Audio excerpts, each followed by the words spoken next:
What's up, everybody? Josh Cantano here, doing a review of the new Smashing Pumpkins album, Autumn. I've waited a couple of weeks since the release of this album because I really wanted to absorb it and listen to it, because as you guys know, Smashing Pumpkins, one of my favorite bands, got one of their tattoos. That certifies it. I can't be wrong in my opinions because I have a tattoo of them on my skin. Anyway, this album review is going to be long. It's going to be thorough. It's going to be a video that I'm making just for myself, so I can go back and watch it later and agree with myself. So strap the fuck in. Just demonetize myself by cursing within the first 30 seconds or whatever. Don't care. I got a lot of shit that I wrote down that I'm going to be reading off of because I'm not memorizing all this shit.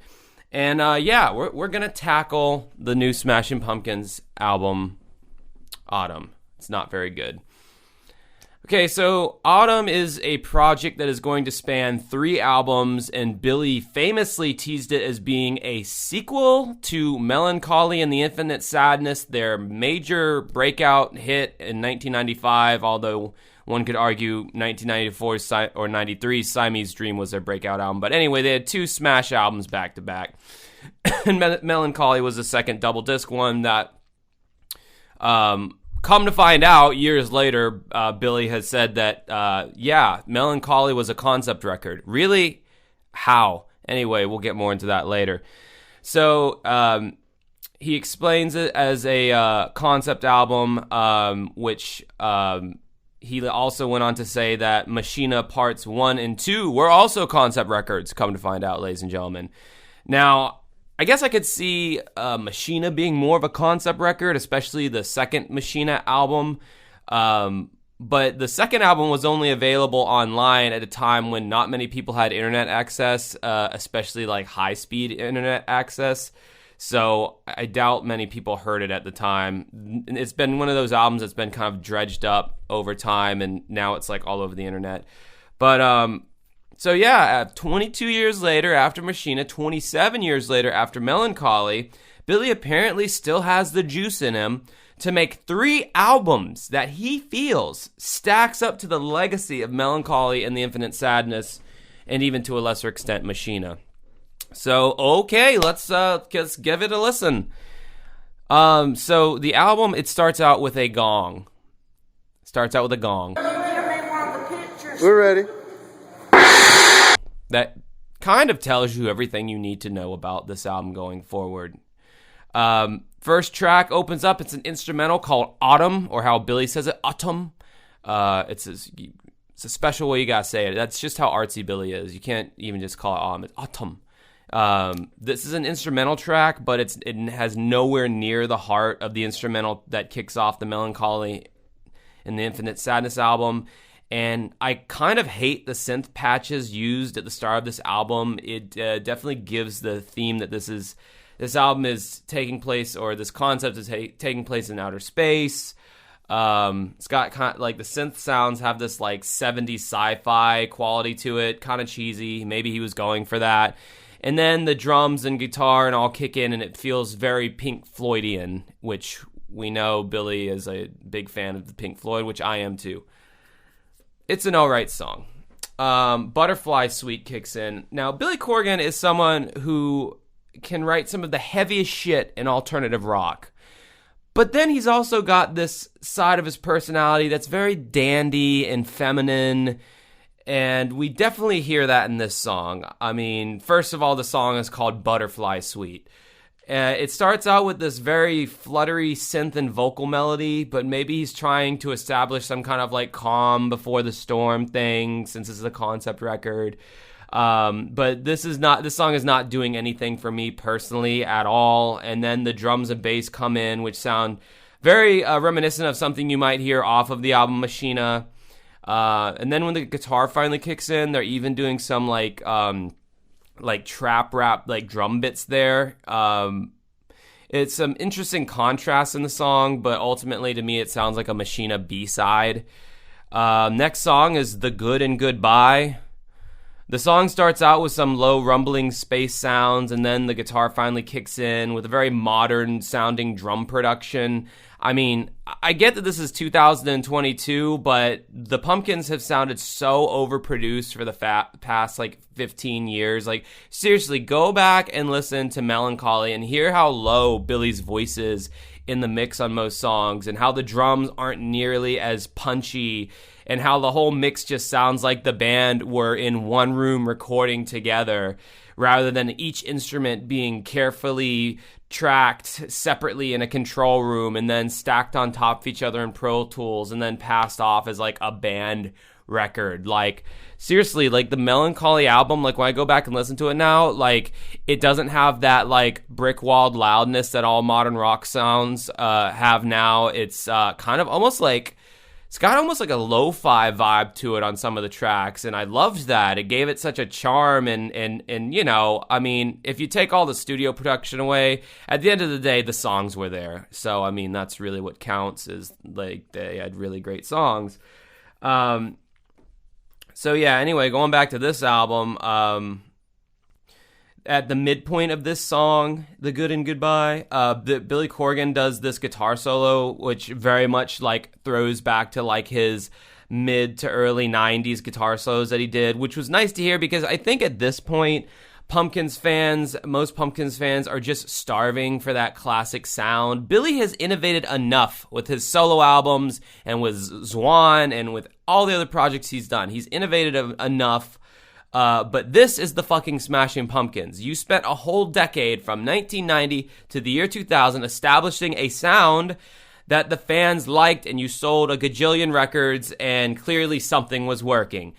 And everything after that period, that golden age, with the exception being Zeitgeist, hasn't been that good. And, I mean, obviously, this is just my opinion, but I think most fans agree. Then we get to the track Embracer. This also has a very Machina vibe to it. He's definitely a fan of these like vintage synth sounds on this record. And again, maybe that has some correlation with space, because the theme of this album, if you didn't know, is something about this character called Shiny and some other character with a less cringy name that I can't recall. And it's like kind of like a space opera, if you will.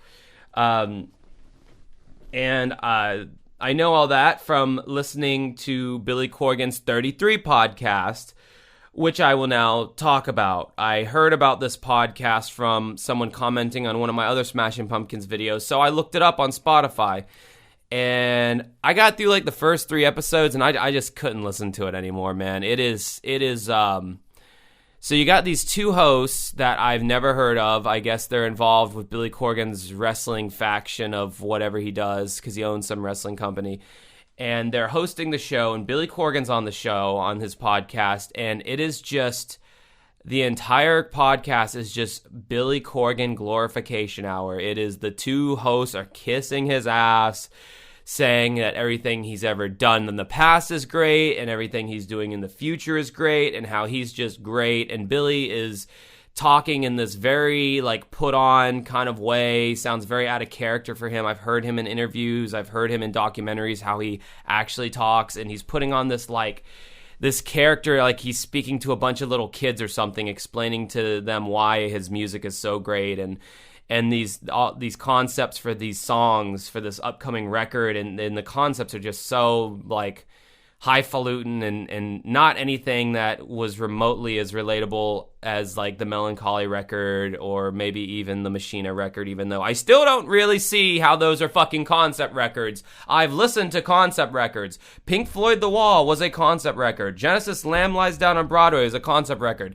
There was very clear through lines throughout each song, especially Lamb Lies Down on Broadway, where you could clearly see that, man, if you took any of these songs out of context, it would not make sense because it's a concept. I do not see that for any of these albums that he's talking about how they are concepts, but I guess whatever, this one is. So anyway, that the podcast was just kind of, I feel like I'm overusing this word. I feel like the internet as a whole is overusing this word, but I feel like it was a bit cringy, and it was just like kind of a turn off to hear Billy just like self-aggrandizing himself, like, in the way he was doing. And then he had, like, guests on there, like Youngblood and Willow Smith and all that. And I'm like, that's the new bullshit. Don't contaminate my pumpkins with Willow Smith. Oh, that gave me, like, goosebumps of, like, annoyance. So yeah, go and listen to the podcast if you want. It's not what I thought. I think that's a theme for the Smashing Pumpkins. Like, pretty much after Zeitgeist, it was never what I expected it to be. Whether it's their music, whether it's a podcast, whether it's a fucking brand of tea that he's selling at his Madame Zuzu's, it's never what I wanted or what I expected in not a good way. Moving on. With A Do I Do. What a horrific song name. Anyway, Billy has he has not kicked his synth addiction since the Seer album, apparently, and there's more electronic loops and synth sounds. None of them are nearly as interesting as what he did on the Adore album from 1999 or 98. I really have nothing more to say about this track. It's pretty forgettable. Hooligan. What is up with the name of these fucking songs, dude? Like, Hooligan?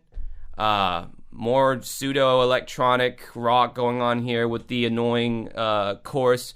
Whoa, whoa, whoa, it's Hooligan. Like, ugh.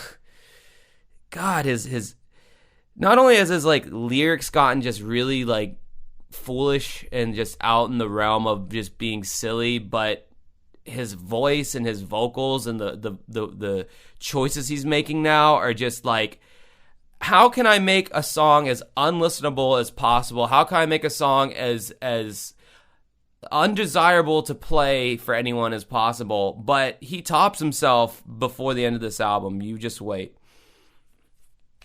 Steps in Time, kind of a mid-tempo rock thing going on with this song. Sounds very reminiscent of the song Bring the Light from the Zeitgeist album. It also sounds like a song that could have been on Machina. Yet again, we're seeing a theme here.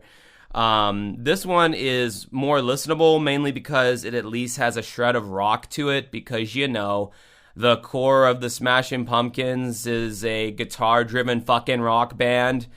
At least they were. This is the first song on the album that I actually kind of like, despite the modern mixing that is found throughout the entire record. Where Rain Must Fall, the next track, more dandy synthesizer work.